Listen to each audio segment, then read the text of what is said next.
sun isn't something one considers when balancing the universe. But this does put a smile on my face.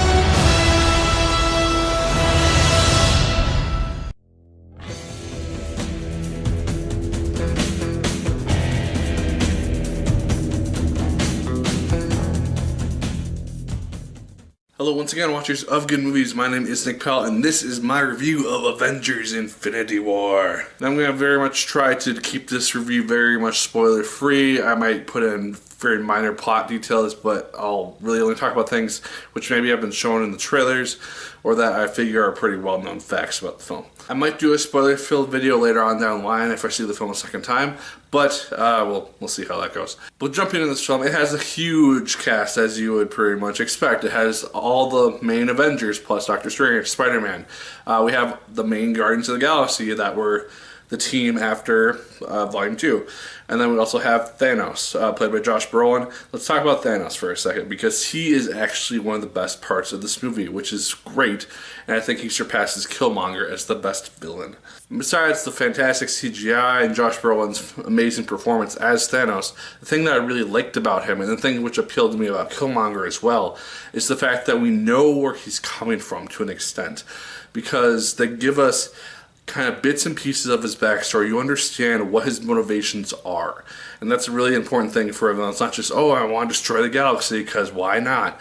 He has reasons for wanting to collect the Infinity Stones, and he thinks himself the hero of his own story, and that's something which is very important, I think, to make a fantastic villain. And I think Thanos is that villain. I think that he serves his purpose really well, and he sees the Avengers, the Guardians, as these people trying to defy fate, and it's really interesting to see how various fights and different things play out. Now, you may have heard that this film is split into different acts or different parts, and the cast is very much divided in this film. You don't see the full Guardians, you don't have the full Avengers or anything like that. They are pretty much separate in their own storylines for the most part.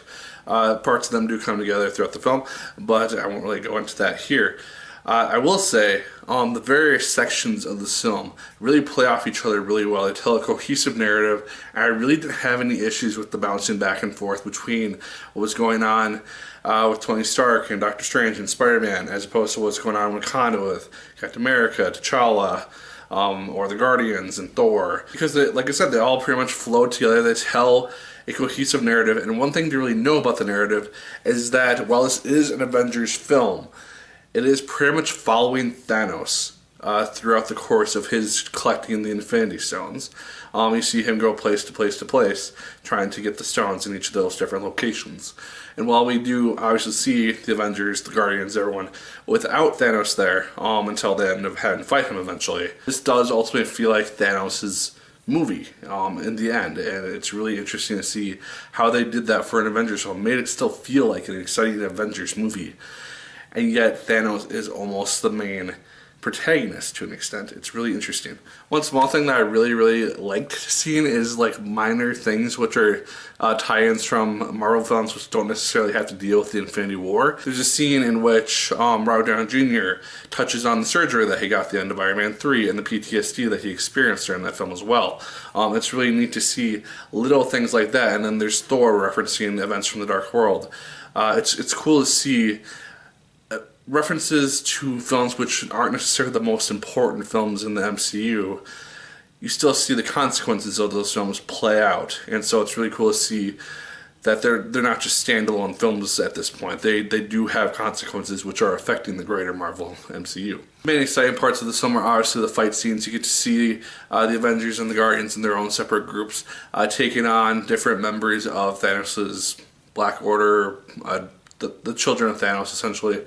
You can see them fight individual fights, and that's one minor thing that I wish they may have done a little bit more, is expand a little bit more on these characters, because they're kind of one note. They're like, oh, we must serve Thanos, and they don't really have their own personalities to an extent. They're different, but we don't really get to learn that much about them. And so it would have been nice to see maybe a flashback to them training alongside Gamora and Nebula. The only other real minor issue that I have with the film, it's not really the film's fault at all, it's the people who put together the trailers. The trailers are a little bit misleading. It shows a lot of Wakanda footage in the trailers. There's not as much Wakanda footage. There's still a fair amount, I thought. It's more towards the latter half of the movie.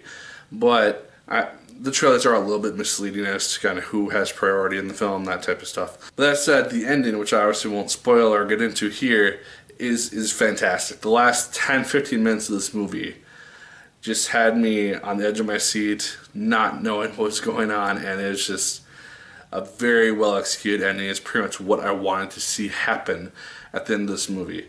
And it really does set up the second one really well. The post-credits scene does that also really well. And I'm really excited to see what they do with part 2, whatever that ends up being called, next year, next May. We also have Ant-Man and the Wasp and Captain Marvel coming up. I'm really curious to see what they do with Ant-Man and the Wasp, if they're going to have that film take place before the events of Infinity War, and then eventually lead into that movie and see kind of the aftermath of that movie play out within that film, if that makes sense. And then obviously we know that Captain Marvel is going to be set back in like the 90s, I think. We get to see her in space and kind of see how Carol Danvers became Captain Marvel and what she's been doing during the events of the main MCU. So guys, overall, this is probably, if not my favorite, my top 3 favorite Marvel films of the MCU. It is fantastic. I didn't really have any main issues aside for the minor things I talked about. And I thought the Black Panther was great. This thing is it's on another level. I loved it so much. I really didn't have any main issues with this film.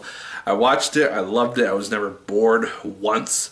Pacing is fantastic. The character arcs all flow together really well, and I really enjoyed it. Maybe I'll find flaws just as time passes and I see it more times, but yeah, I think this is fantastic. I think that if you're a fan of the MCU to any degree, definitely check this thing out. It's well worth your time. So guys, those are my thoughts on Infinity War. Let me know your thoughts in the comments down below. Did you like it as much as I did? Did you hate it more than I did? Let me know. Like, favorite, comment, and subscribe once again. And if you so choose, I'd appreciate it immensely. As always, my people, my name is Nick Pell. And once again, keep on watching.